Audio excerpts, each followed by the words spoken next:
you're now live. Hello, everybody. My name is Kimberly Coe, and I am an artist in Brampton, but often to be found in Etobicoke and Mississauga and downtown Toronto and the broader GTA.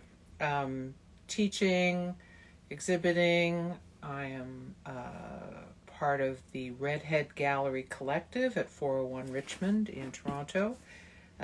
Wonderful arts hub if you've never been there, near Spadina. And I have been a member of and taught at Nielsen Park Creative Center and the Etobicoke Art Group for many, many years. And I've taught at Visual Arts Mississauga. And so I am well embedded in the western edge of Toronto art scene. Oh, you've been logged out. Why?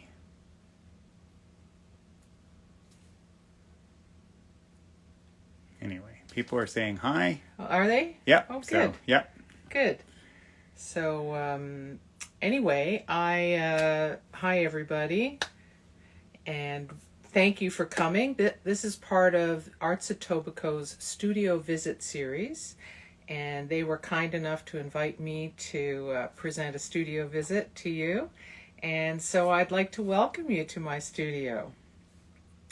I have the wonderful artist Cal Honey, who did one of these lives recently, and he's madly trying to type just a few links in the comments, and we'll try and pin them. He is having a little frustration with my phone logging out, I think. Yeah, just a heads up where we keep logging out for some reason. Is it just the phone that's logging out? I don't know. Maybe if someone could say in the comments whether our video keeps being interrupted or whether it's been continuous. Just let us if you know. wouldn't mind letting us know. Because I keep getting log out, but I don't know whether it's cutting out for you guys or just us. So let us know if you don't mind. It's weird. Done Instagram lives before and not had an issue with logging out. So who knows? Anyway, I have kind of tidied up my studio. It's going to look really, really busy and dense with stuff, but I have actually tidied it up for your visit. There is the long view. And I'm so pleased because now I can work in it again. This is actually my main studio space. Cal Honey and I, we're both artists and art instructors, and we've essentially devoted our entire house to our lives as artists and teachers. We have a kitchen that's sacred, the bathroom is semi-sacred, and the master bedroom, and that's it. Everything else is either storing art, making art, storing materials, things are drying, things are being displayed, and that's it. So, or where we teach as well. Anyway, have you got the links typed in yet? I have. I'm just trying to pin it, but I'm not going to worry about that. Okay. Yeah. So let's take a look at this side, since it's right beside me here. So this is one of my storage shelf areas where I'm a multidisciplinary artist, and so what that means in our life in this house/studio is that I have a lot of stuff because I work in multiple processes, multiple media, multiple formats, and I do everything from over 20-foot long installations to little tiny 8x8 inch paintings. So in fact 4x4 inch paintings / sculptures. So it's a big range of stuff, and I started in painting and drawing, figure and portrait. So that sounds very traditional, right? Except I am endlessly curious and experimental. So I ventured out bit by bit into other things, and I can show you later on one of my boxed in figure drawings that it sort of launched me on this multidisciplinary path. But first, what I have here are some pieces. This is part of a sculpture installation that showed at what is now the Art Gallery of Burlington, and it's called Skin Care. And so these were all set up in a big grid. There were I actually have 3 boxes of these. Excuse me. And I just want to show you. So skin care. What I've used here are white glossy jeweler's boxes, like you would get something precious and beautiful in. And I've got white rock salt underneath that, to me, it's salt. It also resembles crushed ice, and both of them are used as preservatives. And then over top of that is this acrylic skin of skin. Acrylic skins are a material I love working with. You make them, and this is a photo transfer of a photograph of skin. And very pertinent to our consciousness and issues right now. What's going on right now is, this is only a small sample, but I tried as best I could to represent the range of human skin coloration. And the idea, skin care, so care is sort of nurturing, care is empathy. Jewelry boxes are things we put things we value in, things we consider precious. And so, to my mind, all humans are precious, and so that's what's in here. But it's not limited to that. A lot of people saw this work and saw other things in it as well. But I just want you to know, empathy and vulnerability and barriers are 3 of my main interests. And skin is one of the ways I come at exploring those ideas. And I thought it would be fun to show you something that grew out of this work. So that was in 2012. And this came 2 or 3 years later. So it's upside down. I know, you look at it and you think, how do you even know it's upside down? I know, because of the back. And this is a larger acrylic skin photo transfer of skin. Is that in focus? Okay. So hopefully you can see the fact that there are pores and there's a little mole. And so there's something, so it's way larger than life. And there's something amazing about the texture and the slight transparency of the acrylic skin is very like how skin is. This is my own skin, of course, and warts and all. And it feels like skin in a peculiar way. And this is part of a diptych, half of a diptych.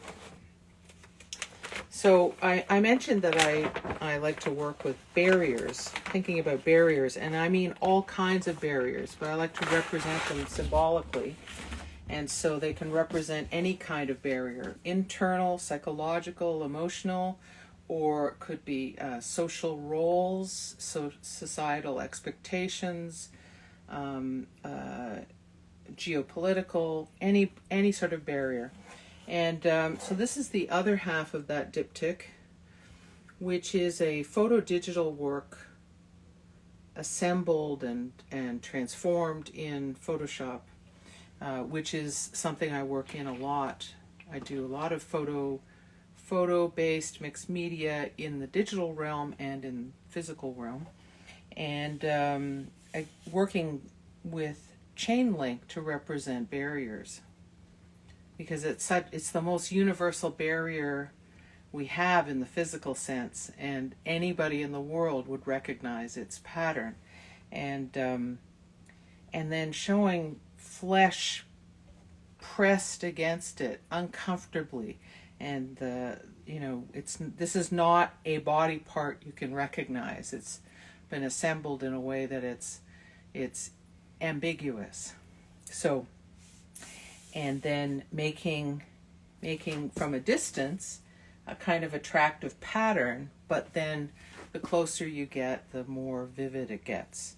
And this is also an acrylic skin photo transfer. By the way, if you have any questions, assuming that Cal's able to read them, Yep. Please feel free to post questions as I go along here. I'd be delighted to at least try to answer them. Okay, so what else have I got here? I always have like experiments and things I want to do stuff with. This might be too glary and shiny. Is that too glary? Actually, good. Yeah, so this is one of 3 called Dream Home. And this showed at the Living Arts Center in Mississauga. And it actually grew from a digital mock-up I made for actual sculpture, made from plexiglass with photography inside. And that was originally, the sculpture was originally shown in the Art Gallery of Burlington in 2012. All right, let's move over here. I have this great old desk that is my pride and joy. Move this aside.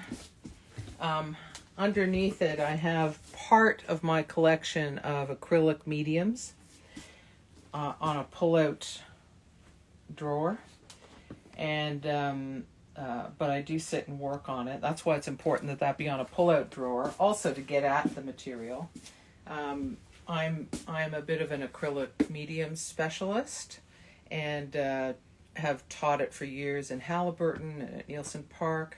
Halliburton School of Art and Design, in case any of you are not familiar with that, has a wonderful summer program.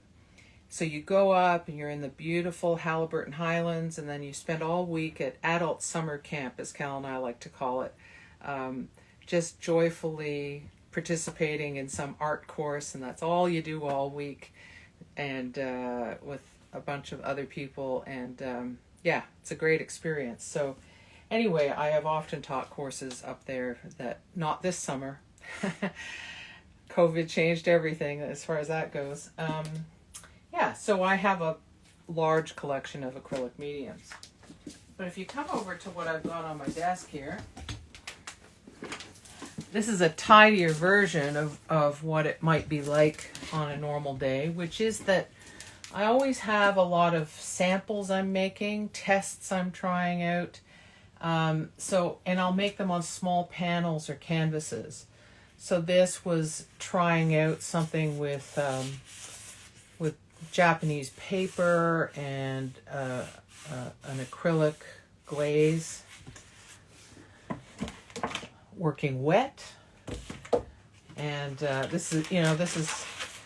these are tests and so on. So these aren't finished artworks or anything. But this is, mounting Japanese paper to a wood panel dry, so the surface is dry and absorbent, and then drawing with ink on it, as you might expect to see on Japanese paper. And there's a photo transfer here as well. Should I go close up? Good. I love what happens when I love making surprising combinations of things. I love seeing what happens when one material reacts to another material. Surprising combinations. So here we go. Here is a watercolor painting on a wood panel. And it's on here because I did a photo transfer onto the wood panel. I took a good photograph of my painting and used one of the many image transfer methods I use. That's a way of working that I'm known for. And I love what happens when the wood comes through. So all the whites in my painting are wood in this.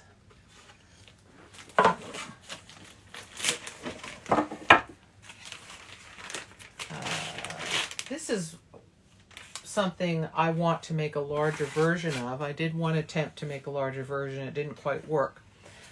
So this started out as a antique photograph that I scanned in and then printed out and mounted to this wood panel of my great-grandmother on one side of my family. And it was it was the style in those days to shoot very soft, and she may have moved a little bit as well. And so I made it crisper by drawing on it. Closer? Yeah, there we go. Is that a good amount? A little bit more. Okay. That's good. Good. Yeah, so hopefully you can see. So I've drawn with some paint pen, and then I've done image transfers of antique teacups. Hopefully you can see the teacup shape. And it's an imperfect transfer, so it's a little broken up, but that's sort of part of its charm. And then there's a kind of crackly surface. I don't know can you see the cracks? If I give it some light. Can you see the cracks then? No. Oh. Don't worry. Okay. That's too bad. How about there? Yeah. Yep. There. Yep. So you see there's a crackling all over the surface. And then I applied these nubs. So those are both, using acrylic mediums, which, as I mentioned, is something of a specialty. So anyway, I find the results surprising, and I always like to be surprised. So I just wanted to say, I don't think I said, I hope everyone had a good long weekend and didn't get drenched in the storm.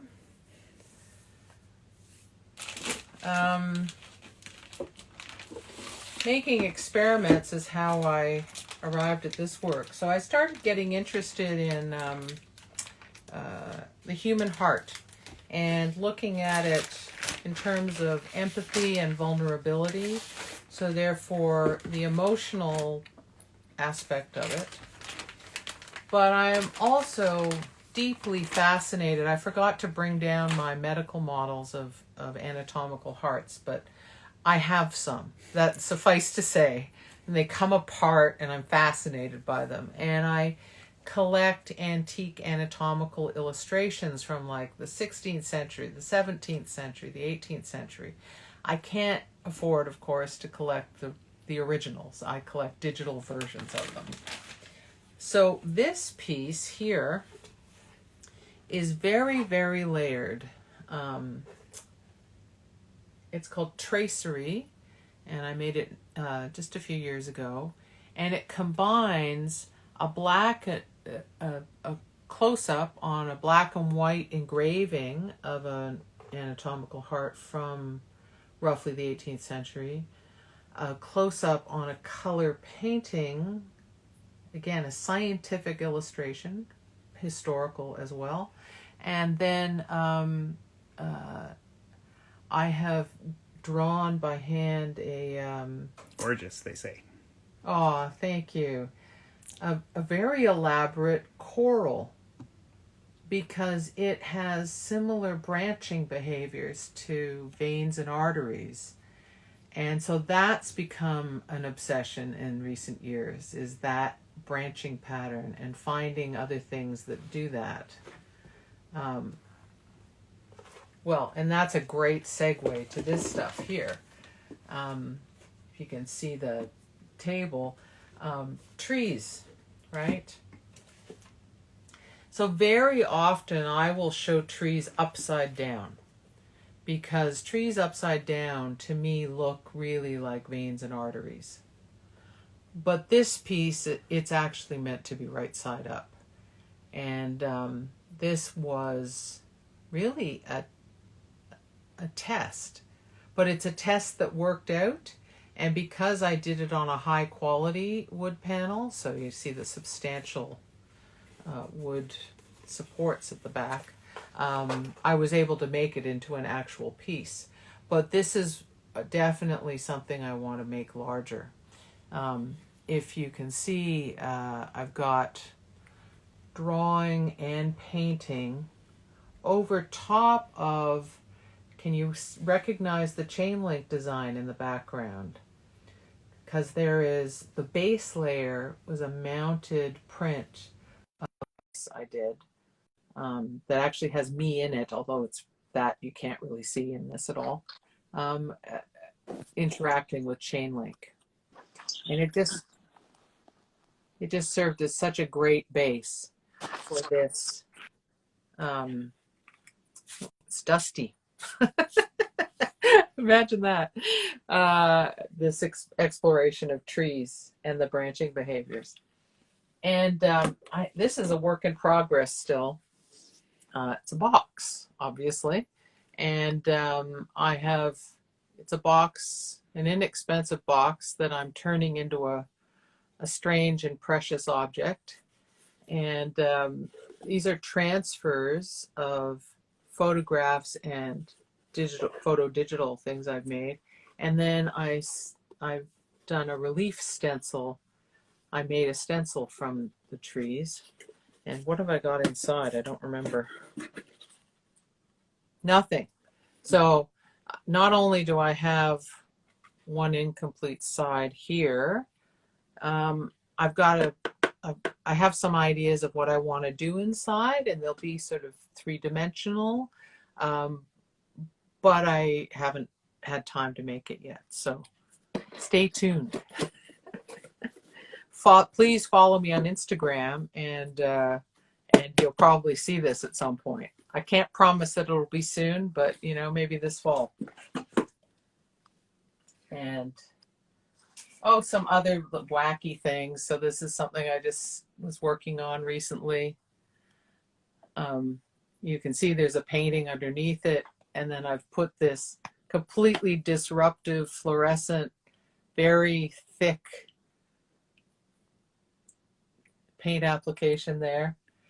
Turn it at an this angle way? so we can see it. Oh, yeah, there. just the surface. Can you see the? Yeah, that's good. Can you see the surface there? Good. So this is something I'm thinking about, because I have an idea what might be the next layer, but I always give things gestation time, because creativity needs gestation time. And here's a thing from a few years ago. I started, I was cleaning up my studio. I try to do it at least every 2 years. And I had these old pastel boxes. And I thought, oh, these are kind of neat. I don't know why I thought they were kind of neat, but I did. And so I sealed them up. I cleaned them up and sealed them up, but I didn't want them super clean. I wanted some of the, dust of the pastels there. And here's one that has 2 sections, which I quite enjoyed. And sorry, there we go. And I drew, after sealing them, I drew in them with paint pens and had a ball. I've actually got a couple more here ready to go.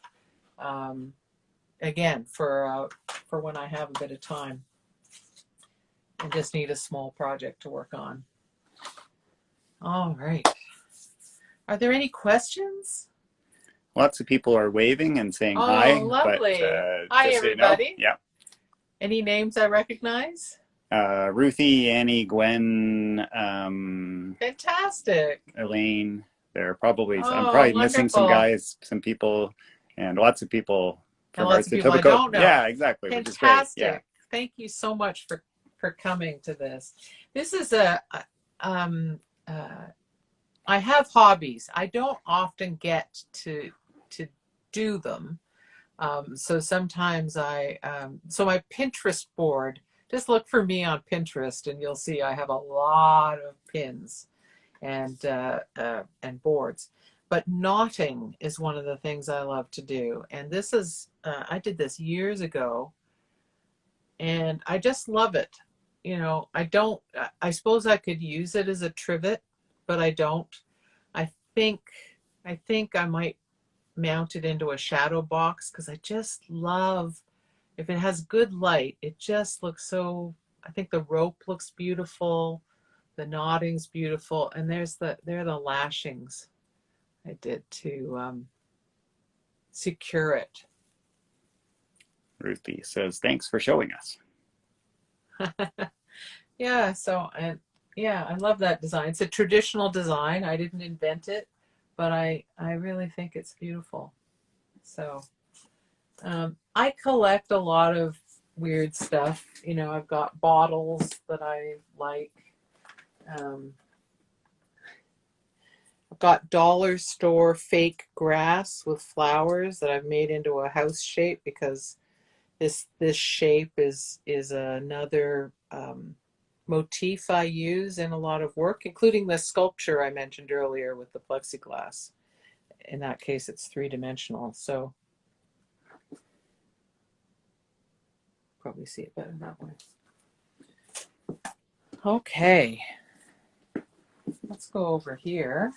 This is my painting table. I have a whole bunch of brushes and tools upstairs as well. As I mentioned, our whole house is art. Some more mediums, a whole bunch of paints. There are paints in that drawer unit. I'm particularly loving, I haven't even tried them yet, but I got these new Chinese brushes that I just think are gorgeous. I'm half Chinese myself, half British descent in both cases. I'm part of the massive Chinese diaspora, and my dad is purely. So working with Chinese paper, Chinese ink, India ink is similar and convenient, so I use that too. And Chinese brushes is something I love to do. I grew up using them, not with classical training, just. Question, how many years have you been developing your collection of supplies? It looks like a dream. Years and years and years. And bear in mind, because I teach, I have loads of supplies for teaching as well. So in fact, the room next door, which you will not see today because it's chaos, has a wall of shelves, a good portion of which are filled with little bins containing all kinds of supplies that are for teaching, but also, you know, I'll dip into them if I need something. So yeah, it's amazing. I mean, Ziploc bags alone. There's an unexpected feature, right? Ziploc bags, tin foil, press and seal, and freezer paper. But they're all, and green garbage bags, they're all useful for art and stuff. And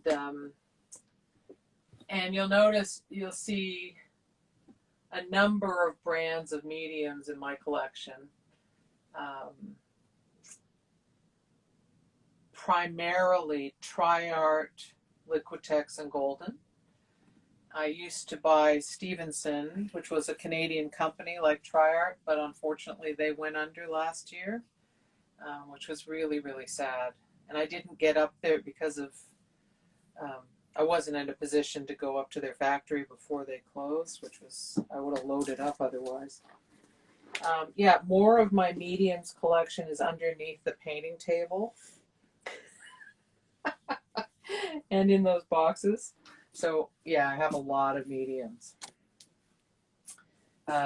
This green chair is one of my favorite places to be, and I'll sit and contemplate and rest and whatever. I've got a magnetic whiteboard above it. that's not being used for anything terrific right now, but definitely does get used. So despite devoting our house to art and the storage and etc. of it, I'm at a storage crisis. So there's going to be some culling this year. So that's why these things are piled up here and a few other things. This chest of drawers is amazing. I bought this. There was a hair salon that was going out of business or something, and so they were renovating, redoing everything. So there's a nice pull-out shelf. I bought this for a very reasonable price given the build of it. And I keep pastels and watercolor crayons and Conte and charcoal in these drawers. Because they're nice and shallow, so you don't have to dig through. I hate having deep drawers for shallow things. It drives me crazy. Too many years of doing it, I think. This is my favorite badger hair brush, which is unparalleled for dusting off drawings and softening. I love it. I bought that in Grand Prairie, Alberta. It will surprise you to know. Yeah, and I keep some teaching samples in there. It's very inadequate, though. I have a lot of portfolios as well. Just so you know, you're about halfway. Am I? Okay, great. So here, this is it's a bit of a mess right now, but I was a featured artist in both In Situ multi-arts festivals at the Small Arms Inspection Building on Lakeshore at the foot of Dixie. Amazing arts festivals, only at night, and just for, I think it was 3 or 4 nights.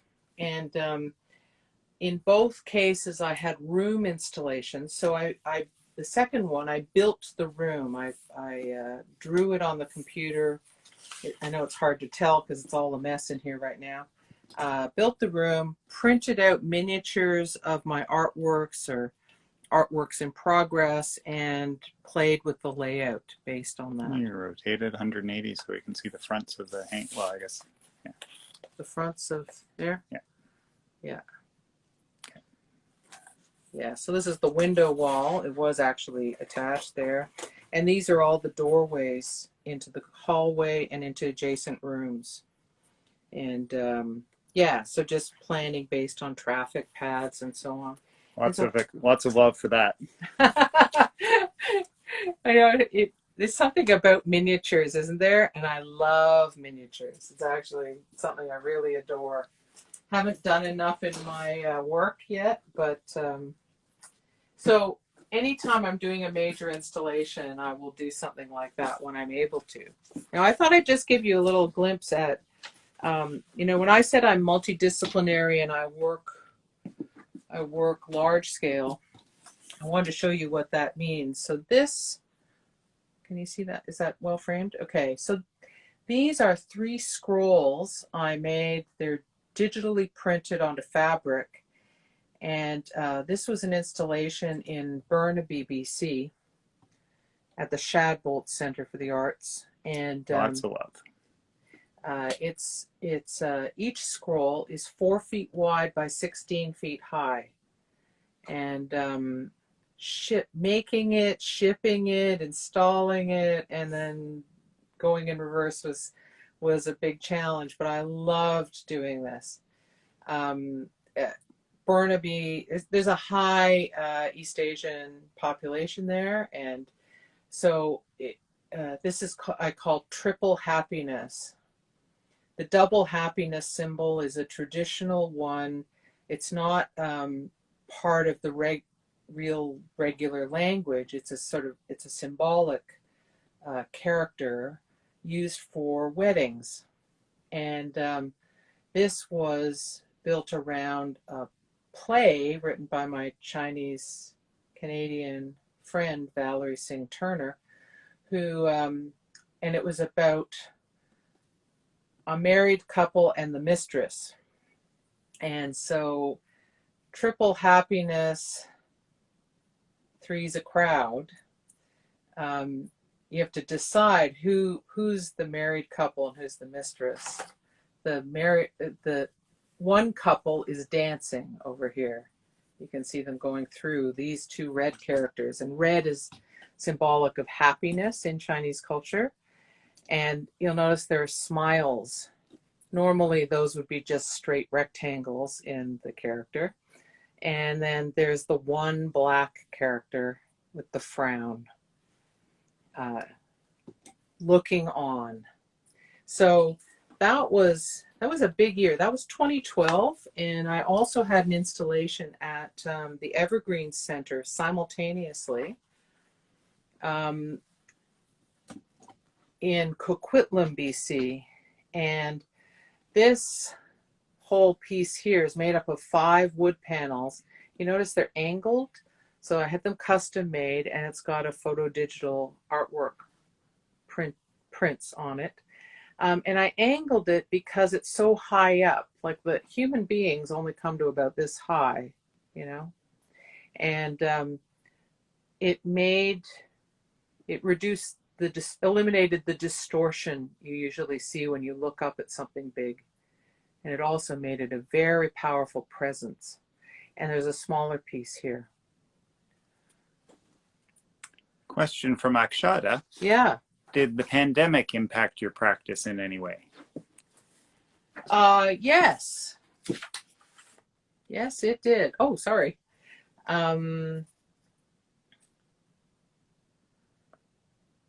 It changed our plans. And so one of the big things was I started teaching online. But aside from teaching, I also started offering weekly virtual studio parties, live streamed for free on YouTube every Saturday afternoon at 2 p.m. And the final one for the summer is actually this coming Saturday. So please check it out at the Kim Lee Co. YouTube channel. And that has been an extraordinary experience. I started it less than 2 weeks after the lockdown happened. And lots of love. Because I was thinking about my community, my students, my friends, my colleagues, and how so many of them were accustomed to having joyful, creative community, taking classes, going to open studios, you know, going to art shows, going to galleries. And getting together, and I knew that lockdown was going to be devastating for a lot of people and really harsh. And you know, I'm thinking also about all the people I know who live alone, right? So I just thought, such a time of anxiety, and to be deprived of the thing that can actually help you best with anxiety, which is community and creativity. I just thought I needed to do something. Yeah, Hannah Tess says, I really lack the arts community or being part of one. Yeah, exactly. It's a huge loss when you can't be with your community, right? And so I started the virtual studio party. So what happens is I live stream sitting at my upstairs studio table, and I make something, I work on something, sometimes altered books, sometimes jelly plate prints, sometimes mixed media layers, and I invite anyone to join to either bring their own art or craft supplies and work on something, and there's a live chat. If you can sign into YouTube or sign into Gmail, there you can participate in live chat. And so it has grown so beautifully. There's like a hardcore group of people who come every week or almost every week, and some of them are silent, they're not signed in or whatever, and some chat away like crazy, and we have a really lovely time. And it's amazing what comes up sometimes. And I know it sounds weird if you're not used to having community in that virtual way, in that online way, but it actually, week by week, it becomes more and more of a feeling of communal experience. And it's just lovely. And a lot of people have said how it calmed them down, how it really reduced their anxiety and gave them a joyful something to look forward to every week. And, that's amazing. So ultimately, it's kind of become like it's a social gathering, but it's like it has become, to answer Akshata's question, it's become a social practice, creating community. And we're social beings. Even I can be quite reclusive, and but I know myself, and I know that if I don't get some regular experience of that, of connecting with others, I'm much poorer for it. My mental health isn't as good. My how I spend my days isn't as useful or nourishing. So that's been huge change. Thanks for asking that question, Akshata. Of course, it didn't occur to me to to bring it up, but that has been a huge change. So the last one for the summer is this coming Saturday, and then we're going to take our customary break for several weeks and come back in the fall. I'm going to do it in the fall, no matter what's going on with the pandemic. It's just become such a useful, nourishing, beautiful thing that it would take a lot for me to stop doing it. So, yeah. Yeah, Hannah says she kept painting people even though it was not a thing for her before Oh, because she missed them. yeah. So that's really interesting. You could set up a little tea party and have them all your people that you painted at the seat, and revert to when you maybe were little and had tea parties with your stuffed animals or something. I know it sounds outrageous, but I think actually times like this, we can be free to invent and to be things that we would have ruled out normally. So, yeah, I love that. So, let's go deeper. We're getting really deep into the studio here. This is my drafting table. I love drafting tables. I was a long-time graphic designer, and I'm old enough that when I started out, graphic design was done traditionally, not on computer, although I was an early adopter of computer technology. But I had to work at a drafting table and do a lot of things by hand, and that was actually one of the things I loved about it, was actually making things and drawing things and making artwork for print. So I still have a drafting table, and although I often draw either at an easel or on a table, my preference when this drafting table isn't completely snowed under stuff is to draw at the drafting table. It is ergonomic. That's why draftsmen traditionally drew at drafting tables. It's angled just right. You have ergonomics and movement. So anyway, this is also a lovely old wooden one. I love the way it's been made traditionally. That was gifted to me by a former student, Gail, who's a longtime artist. She graduated from NASCAD, and I'm forever grateful to Gail. Missile says, love the beautiful light. Thank you. Thank you for mentioning that. So this studio is in the basement, but as the camera is hopefully showing you nicely, it has two big windows occupying most of one long wall, looking out at our wilderness of a garden. Hopefully you can get a sense of the fact that it's a wilderness back there, but it's wonderfully cool and shady in the summer, and also I'm not keen on seeing neighbors in my view.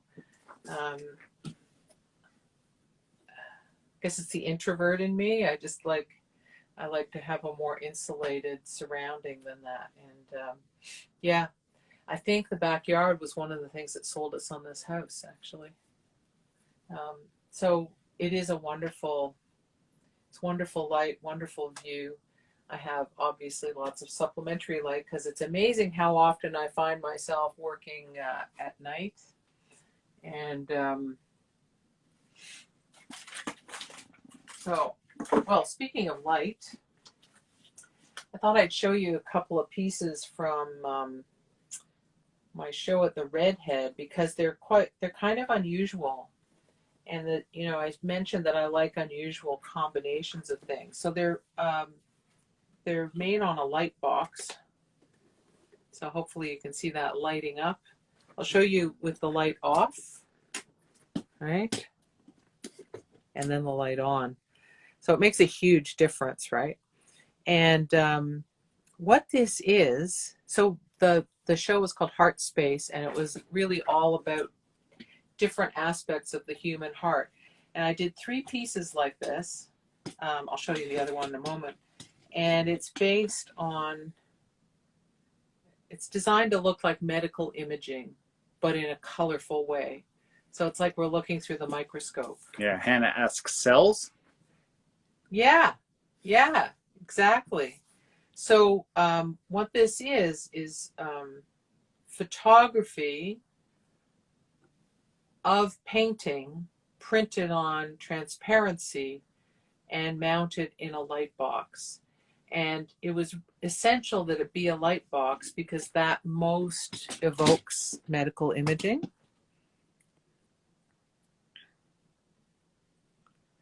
And so these are really close-up details on a painting.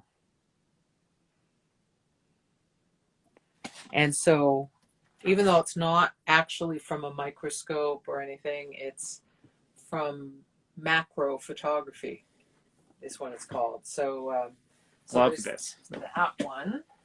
And let's see what the other one. I sold one of them, so I don't have it. It had more blues in it. Yes, this is the way it goes. So that's this one.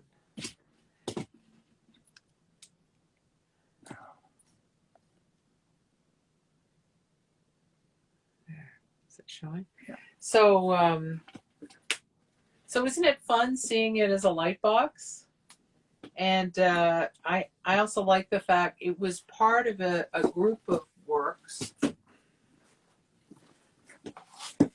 all 8 by 8 inches. Did I print out a? No. That were mostly paintings. And actually, maybe I should show those. Stay there. I'll just lift this over here. I'm back.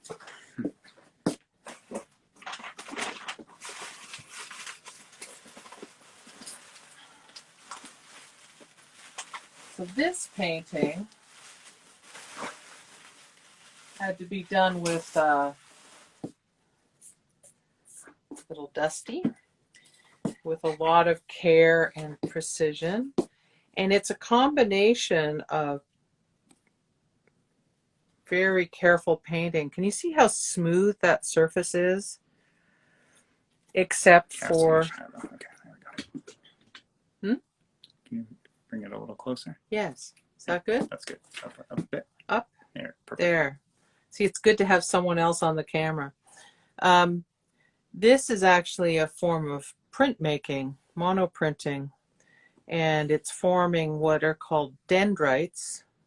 Dendrites anatomically are in the brain, but it's a feature of fluid dynamics. For those of you who are geeky like me and interested in that, one of the things I do is science-based art, sometimes more loosely and sometimes a little more tightly.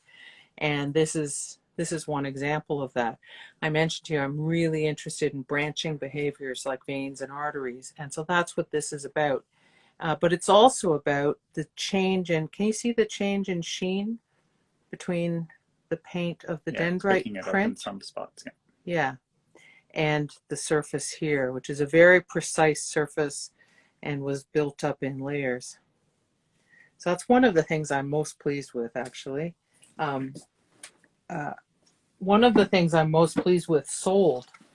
I have to show it to you. It's not a perfect photograph, but it sold to a fellow artist, and very, very thick and not good. Built up, extruding the paint in layers and thinking about veins and arteries and tissues and muscles and just, it's called This Mortal Flesh. So there was a wall of 8, I think, of these 8 by 8 or 10 of these 8 by 8 pieces. Let's root into this box.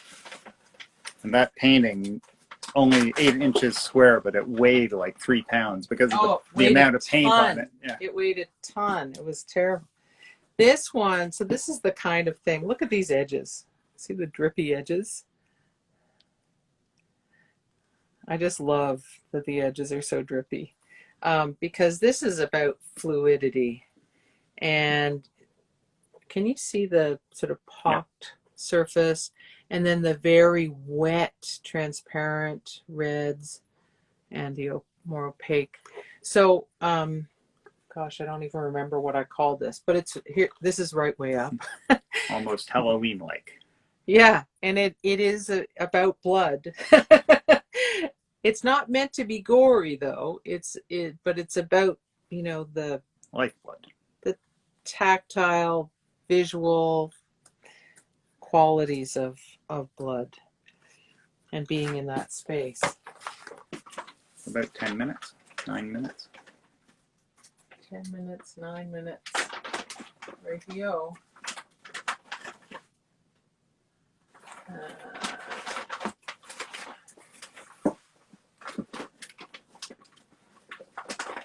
Oh, you know, I mentioned acrylic skins. So I work with acrylic skins a lot, and I have a whole bin devoted to acrylic skins I've made and plan to make stuff with. This is a piece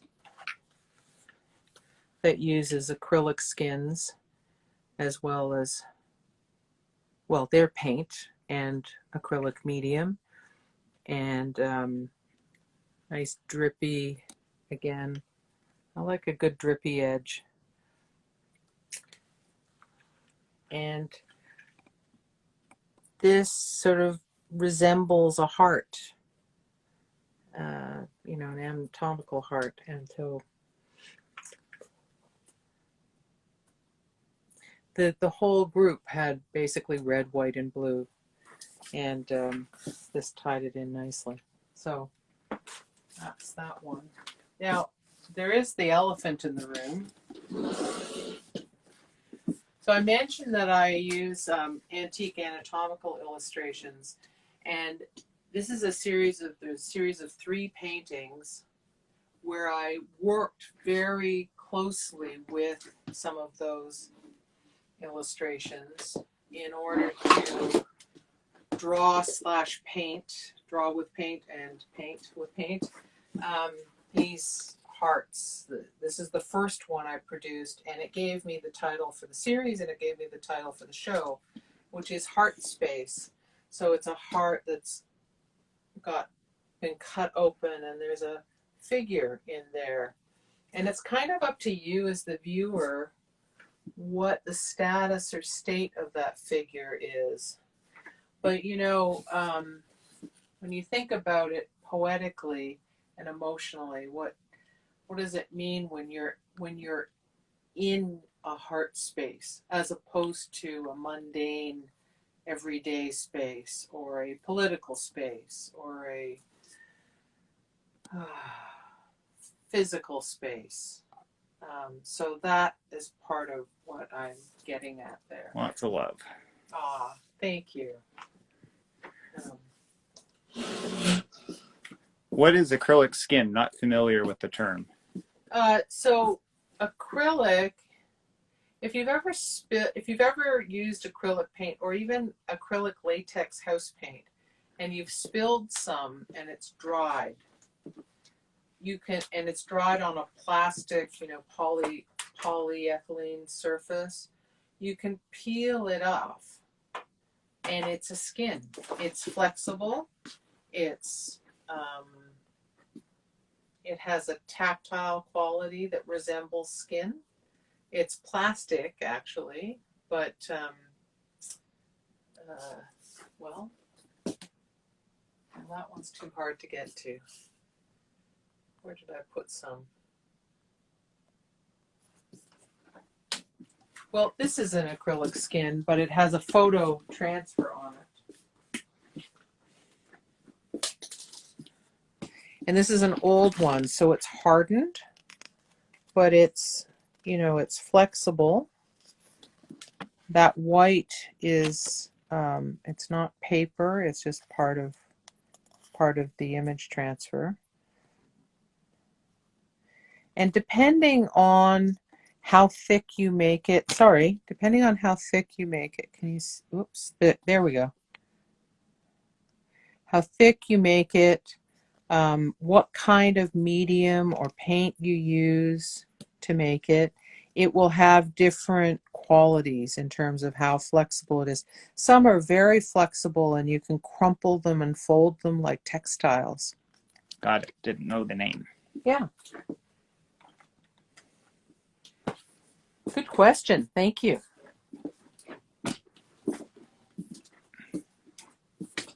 So what's funny about how I painted these is I painted them like drawings. And one of the things I was long known for before I got super multidisciplinary was charcoal drawings.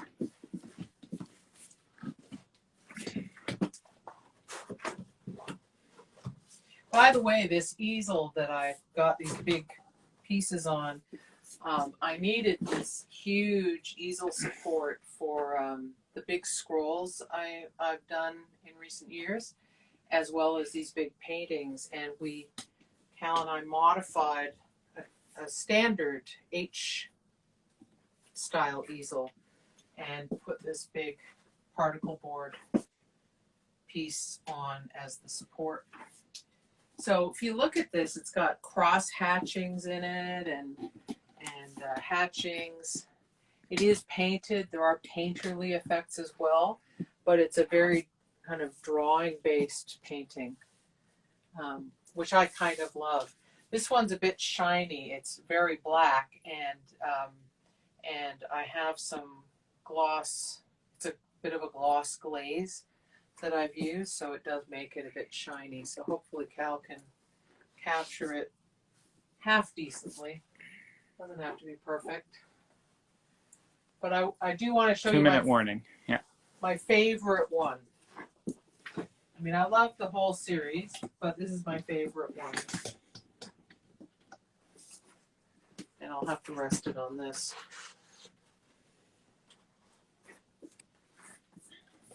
I just love the branchings. It's very dynamic, the way the veins and arteries are behaving.